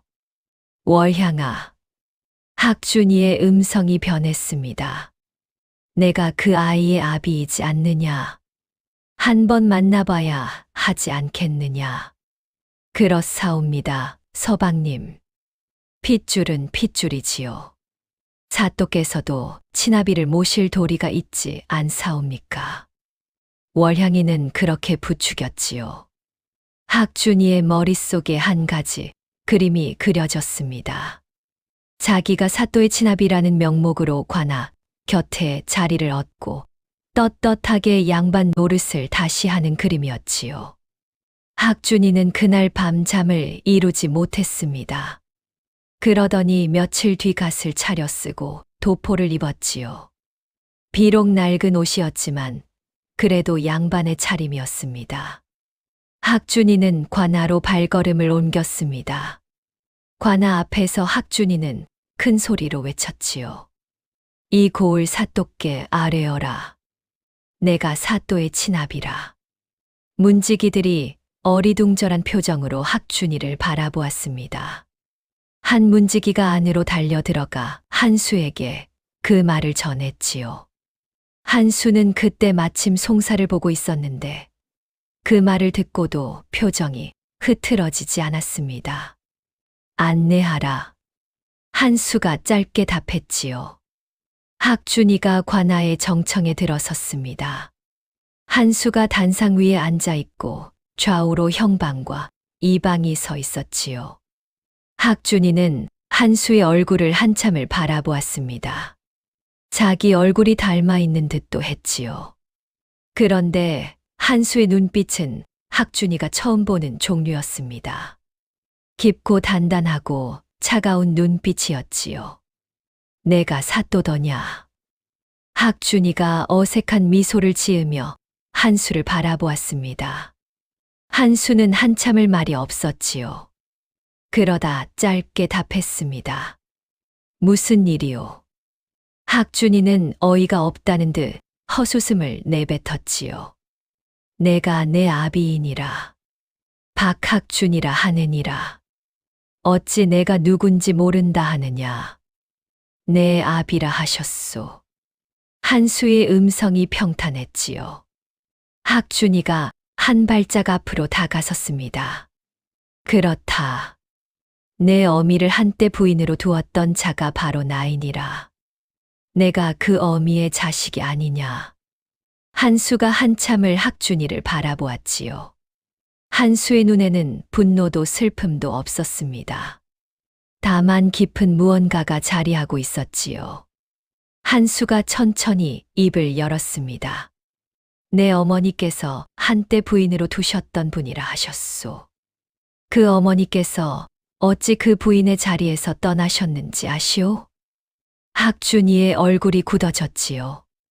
학준이는 그 자리에서 무엇라 답해야 할지 알 수 없었습니다. 그것은 살림이 어려워. 살림이 어려워서 2살배기 자식을 업은 부인을 한겨울에 마당으로 떠밀어 내치셨소. 한수의 음성이 점점 차가워졌지요. 학준이의 얼굴에서 핏기가 빠져나갔습니다. 내가 어찌 그것을. 내가 그날 그 등에 엎여 있었소. 2살배기였지만 어미의 등 위에서 한 번도 울지 않았소.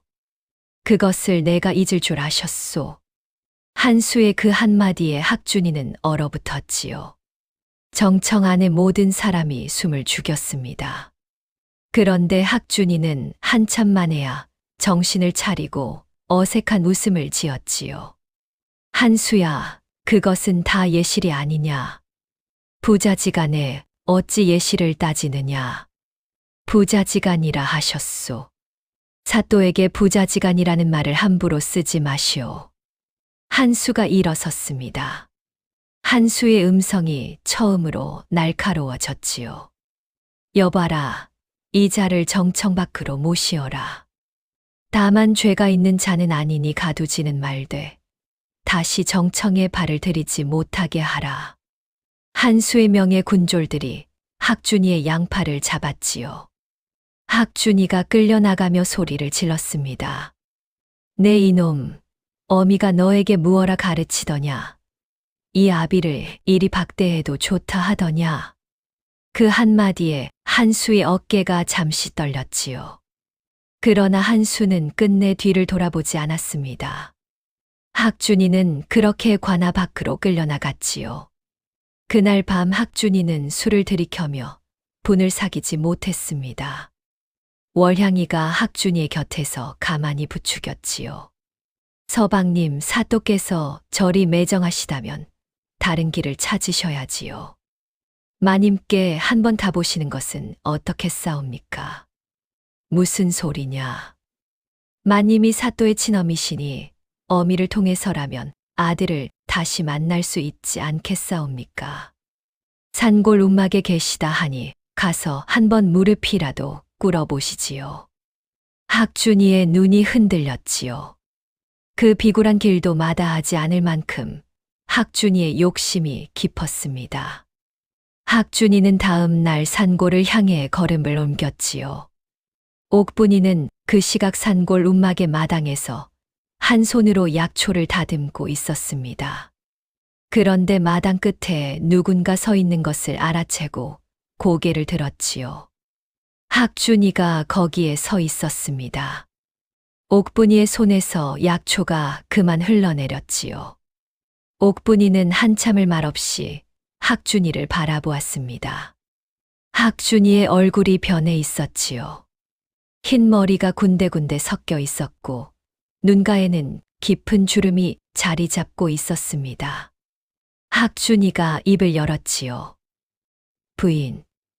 학준이가 처음으로 옥분이를 부인이라 불렀습니다. 옥분이는 그 음성에도 흔들리지 않았지요. 다만 한 손으로 가슴을 가만히 누르며 학준이를 바라볼 뿐이었습니다. 무슨 일로 이 산골까지 오셨사옵니까? 옥분이의 음성이 평소와 똑같이 담담했지요. 학준이는 그 담담함에 다시 한번 무너지는 듯 했습니다. 그래도 학준이는 어쭙잖은 미소를 지으며 다가왔지요. 부인, 그동안 고생이 많으셨소. 한수가 큰 사람이 되었구려. 우리 자식이 아니요. 우리 자식이라 하셨사옵니까? 옥분이가 처음으로 학준이의 말을 되받아쳤습니다. 옥분이의 음성이 가늘게 떨렸지요. 한수가 2살 때 한겨울에 어미와 함께 마당에 떠밀은 것을 잊으셨사옵니까? 그날이 늘어진 왼팔로 자식을 감싸느라 제 입술이 흙바닥에 부딪혀 터진 것을 잊으셨사옵니까? 옥분이의 한 손이 떨렸습니다. 학준이는 그 떨림에 잠시 멈칫했지요. 부인, 그것은 다 지난 일이요. 이제는 서방님. 옥분이가 한 손을 들어 학준이의 말을 막았습니다. 이제 와서 한수의 아비라 자처하지 마시지요. 한수에게는 아비가 없사옵니다. 그저 어미만이 있사옵니다. 한수가 받은 학식과 도리는 모두 어미의 한 손과 은암사 주지스님의 가르침에서 나온 것이옵니다. 서방님께서 보태신 것은 한 톨도 없사옵니다. 옥분이의 음성이 처음으로 단호했지요. 학준이는 옥분이의 그 단호함에 그만 발걸음이 묶였습니다. 한참을 어쩔 줄 모르고 그 자리에 서 있다가 학준이는 결국 한마디를 더 내뱉고 돌아섰지요. 네, 다시 오리다. 한수가 어미 말씀에 어찌 응할지 두고 보리다. 학준이가 그렇게 협박 비슷한 말을 남기고 산을 내려갔지요. 옥분이는 한참을 그 자리에 서 있었습니다. 그러더니 한 손으로 가슴을 누르며 그 자리에 무릎을 꺾었지요. 가슴이 답답했습니다. 한수가 자기 때문에 곤욕을 치를까봐, 자기가 한수의 짐이 될까봐 그 두려움이 옥분이를 짓눌렀지요. 그날 밤 옥분이는 시어머니의 산소가 있는 쪽을 향해 산을 한참 올랐습니다. 산소 앞에 무릎을 꿇고 한참을 흐느꼈지요. 어머님, 어머님. 제가 한수에게 짐이 되는 것은 아니옵니까? 어머님 말씀이 옳으셨다면 어찌 이 길이 이리 험하옵니까? 옥분이는 처음으로 시어머니께 원망 비슷한 말씀을 올렸지요. 그러나 옥분이의 가슴은 무너지고 있었습니다. 자기가 떠나야 한수가 편할까? 그렇다면 어디로 떠나야 할까? 옥분이의 마음이 어두워졌지요. 그날 밤 산골에는 첫눈이 내렸습니다. 옥분이의 늘어진 왼팔 위로 눈이 쌓이는 그 옛날의 그날처럼 그날도 눈이 그치지 않고 내렸지요. 옥분이가 시어머니 산소 앞에서 흐느끼고 있을 때 산자락 아래에서 누군가 빠르게 산을 올라오는 소리가 들렸지요. 한수였습니다. 한수가 어머니를 찾아 산을 오른 것이지요. 한수는 시어머니 산소 앞에 무릎을 꿇은 어미를 보고 한참을 말이 없었습니다. 그러더니 어미의 곁에 가만히 무릎을 꿇었지요. 어머니.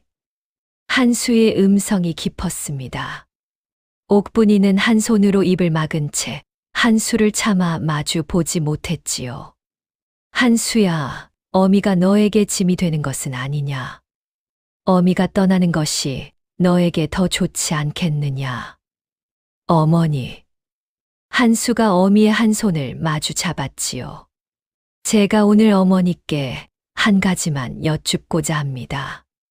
어머니의 그 왼팔이 어찌 그리 되셨는지를 말입니다.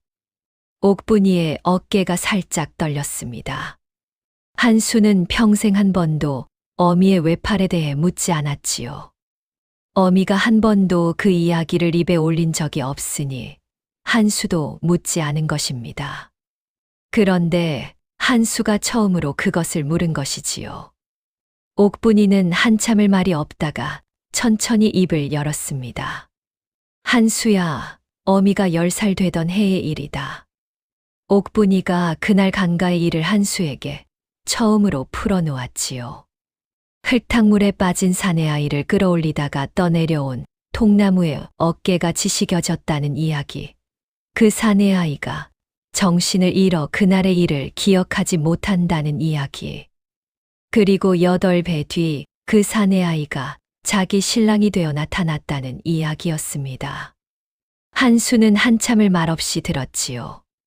어미의 이야기가 끝났을 때 한수의 두 손이 떨리고 있었습니다. 그렇다면 어머니, 그 사내아이가 바로 한수야. 옥분이가 한 손으로 한수의 입을 가만히 막았습니다. 어미는 그분께 빚을 갚으라 한 적이 없다. 빚을 알리려 한 적도 없다.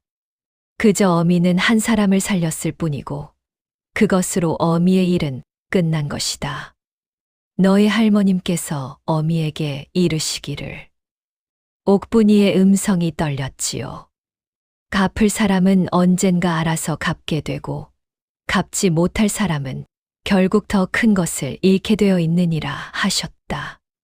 그리고 사람의 가치는 태어남이 아니라 살아감에 있다 하셨다. 한수야, 어미는 그 말씀을 평생 가슴에 품고 살았다. 한수의 두 눈에서 눈물이 떨어졌습니다. 한수는 어미의 한 손을 두 손으로 꼭 감싸 쥐었지요. 그러고는 한참을 그 손을 자기 이마에 가져다 댔습니다. 어머니, 어머니의 가르침을 평생 잊지 않겠습니다. 그런데 어머니, 한 가지만 부탁드리고자 합니다. 무엇이냐? 어머니, 어미는 사람을 살리셨고 그것으로 어머니의 일은 끝났다 하셨습니다. 그러나 그 살린 사람이 그 은혜를 모르고 다시 어미를 짓밟았다면 그것은 또 다른 일이 시작된 것이옵니다. 그 일을 마무리할 사람은 어머니가 아니라 자식인 한수이옵니다. 한수의 음성이 깊고 단단했지요. 옥분이는 한참을 한수를 바라보았습니다. 그러더니 한 손으로 한수의 머리를 가만히 쓸었지요. 한수야, 내가 어찌하려 하느냐? 어머니, 한수에게 맡겨주십시오. 한수는 이 고을의 사또이옵니다. 사또가 해야 할 일은 사또가 하는 것이옵니다. 옥분이는 한참을 말이 없다가 천천히 고개를 끄덕였지요. 그날 밤 옥분이는 한수와 함께 산을 내려와 박 의원의 약방에 들렀습니다. 한수가 박 의원과 한참을 의논했지요. 그리고 박 의원은 옥분이의 친정 마을 나간골로 사람을 보내어 한 사람을 더 찾아오라 하였습니다. 옥분이가 어릴 적 강가의 일을 곁에서 본 늙은 종 하나. 옥분이는 그 늙은 종이 어디로 갔는지 알지 못했지요. 그런데 박 의원은 그 종의 행적을 추적하기 시작했습니다. 며칠이 흘렀지요. 학준이는 그동안 2차례나 덕관아 앞에서 소란을 피웠습니다. 자기가 사또의 친아비라며 들여보내달라 했지요. 한수는 그 소란을 그저 두고 보았습니다. 그러던 어느 날 한수가 학준이에게 정청에 들 것을 허락했지요. 오늘은 뵙는 것을 허락하리다. 한수의 그 한마디에 학준이는 의기양양하게 정청에 들어섰습니다. 월향이도 그 곁에 따라붙었지요. 그런데 정청에는 학준이가 모르는 사람들이 한자리에 모여 있었습니다. 박 의원이 한쪽에 서 있었고 그 곁에 옥분이가 한 손에 시어머니의 은장도를 쥐고 서 있었지요. 그리고 또 한 사람, 옷차림이 초라한 늙은 여인이 한쪽 구석에 고개를 숙이고 서 있었습니다. 학준이는 그 늙은 여인을 알아보지 못했지요. 한수가 단상에서 입을 열었습니다. 오늘은 송사 하나를 풀어보고자 하오. 이 고을에 한 가지 묵은 사건이 있소이다.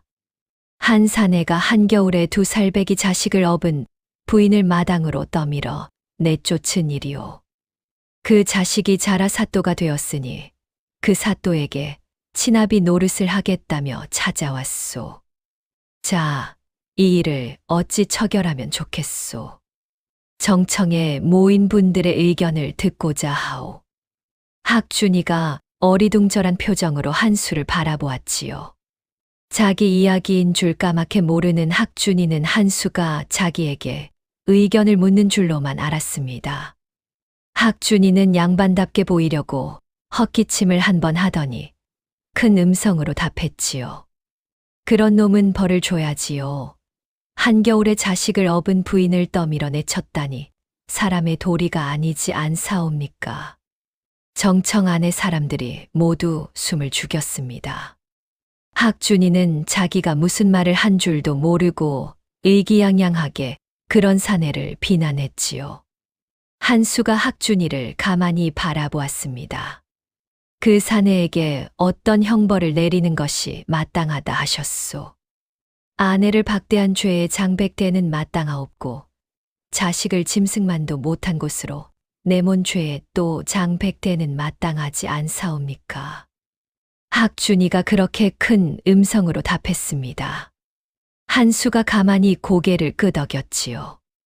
그러면 한 가지만 더 여쭙고자 하오. 그 사내가 어릴 적에 강에 빠진 적이 있다 하더이다.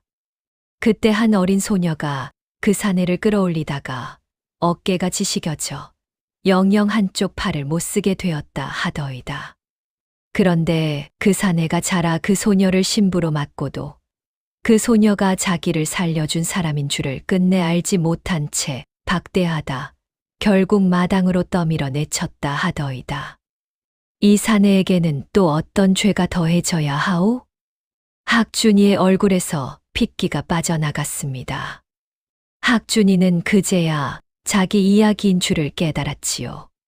학준이의 입술이 떨렸습니다. 그것은 또 한 가지 묻겠소이다. 그 사내가 어릴 적 강에 빠진 적이 있는지, 자기 등에 그날의 흉터가 남아 있는지 아시오? 한수의 음성이 차가워졌지요. 학준이는 어쩔 줄을 몰라 했습니다. 그때 박 의원이 한 발 앞으로 나섰지요. 사또 날이 제가 그날 일을 알고 있사옵니다. 어린 박학준이를 끌어올린 어린 김 진사댁따님 옥분이의 팔을 제가 직접 보살펴 드렸사옵니다. 박학준이의 정신을 차리게 한 것도 이 사람이옵니다. 박학준이의 등에 있는 그날의 흉터, 왼쪽 어깨뼈 아래에 새끼손가락 길이의 흉터가 있을 것이옵니다. 박 의원의 음성이 또렷했습니다. 학준이의 얼굴이 잿빛이 되었지요. 한수가 다시 입을 열었습니다. 흉터의 위치를 또 한 사람이 정확히 알고 있을 것이요. 직접 그 사내를 끌어올린 사람이요. 옥분이가 한 발 앞으로 나섰지요. 옥분이의 한 손이 학준이의 등 위 한 자리를 정확히 가리켰습니다. 왼쪽 어깨뼈 아래 새끼손가락 길이만큼의 자리였지요. 바로 이 자리이옵니다. 제가 이 자리에 옷자락을 잡고 강물 밖으로 끌어올렸사옵니다. 학준이는 그만 무릎이 꺾일 뻔했습니다. 그런데 그때 월향이가 한 발 나섰지요. 사또 그것은 모두 늙은이들의 예시야기이옵니다. 무슨 증거가 있사옵니까? 월향이의 음성이 가시처럼 날카로웠습니다. 한수가 가만히 월향이를 바라보았지요. 증거가 더 필요하다 하셨소. 좋소이다. 한 사람을 더 부르겠소. 한수의 명의 늙은 여인이 한 발 앞으로 나왔습니다. 옥분이가 그 얼굴을 보고는 그만 한 손으로 입을 막았지요. 옥분이의 어릴 적 친정 종복이었습니다. 옥분이는 보기가 10수년 전에 친정 살림이 어려워지면서 어디론가 팔려갔다는 소식만 들었지 어디로 갔는지는 알지 못했지요. 보기야, 내가 어찌 여기에. 옥분이의 음성이 떨렸습니다. 그런데 더 놀란 사람은 월향이었지요. 월향이의 얼굴이 하얗게 질렸습니다. 보기는 다름 아닌 월향이의 늙은 종이었던 것이지요. 원래 옥분이의 친정에서 종살이를 하다가 친정 살림이 기울면서 팔려나간 것이었습니다. 이리저리 손을 거치다 월향이의 손에 들어갔고 월향이가 학준이와 혼인할 때 함께 이 집으로 들어온 것이지요. 보기가 무릎을 꿇었습니다. 한 손으로 가슴을 누르며 한참을 흐느꼈지요. 아씨. 저는 그날 강가에 있었사옵니다. 어린 아씨께서 사내 아이를 끌어올리시는 것을 직접 보았사옵니다. 그 사내 아이의 얼굴을 저도 똑똑히 보았사옵니다. 보기가 학준이를 손가락으로 가리켰지요. 이 사내가 바로 그날 그 사내 아이이옵니다. 늙어 모습은 변했지만 그 이마와 눈매를 어찌 잊겠사옵니까? 보기의 음성이 또렷했습니다. 그러더니 보기는 한참을 머리를 조아리다가 다시 입을 열었지요. 마님. 저는 이 사실을 사또의 어머님이 이 집에서 내쫓기시던 그날부터 알고 있었사옵니다. 그날 한겨울에 마당에 떠밀려 넘어지신 그분이 어린 시절 우리 마님의 신랑을 살리신 그분이라는 것을 저는 알고 있었사옵니다. 그러나 입을 열지 못했사옵니다. 마님이 두려웠고 제 목숨이 두려웠사옵니다. 보기가 다시 한번 머리를 땅에 조아렸지요. 20년이옵니다. 20년을 저는 이 비밀을 가슴에 품고 괴로워했사옵니다. 오늘에야 입을 여니 이 늙은 가슴이 비로소 풀리옵니다. 월향이의 다리가 그 자리에서 풀렸지요. 월향이는 알고 있었던 것입니다. 옥분이의 사연을 친정 종보기를 통해 들어 알고 있었으면서도 학준이에게는 한마디도 하지 않은 채 옥분이를 내쫓는데 한 몫을 한 것이었지요. 학준이가 그제야 월향이를 돌아보았습니다. 학준이의 눈에서 처음으로 핏기 없는 분노가 일었지요. 이 고얀 것, 내가 알면서도 나에게 한마디도 하지 않았더냐. 학준이가 그렇게 소리를 질렀지요. 그런데 학준이는 그 분노가 자기 자신에게로 돌아와야 한다는 것을 그 순간에도 깨닫지 못했습니다. 한수가 단상에서 천천히 일어섰지요. 한수가 품속에서 시어머니의 은장도를 꺼냈습니다. 그 은장도를 학준이의 눈앞에 들어보였지요. 이것이 무엇인지 아시오. 학준이가 그 은장도를 보고는 또 한 번 어깨가 떨렸습니다.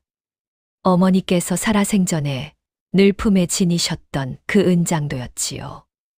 이것은 어머님의 맞소이다. 이것은 그대의 어머님께서 며느리에게 물려주신 그 장도이요. 그대의 어머님께서 며느리 옥분이에게 이르시기를 사람의 가치는 태어남이 아니라 살아감에 있느니라 하셨소이다.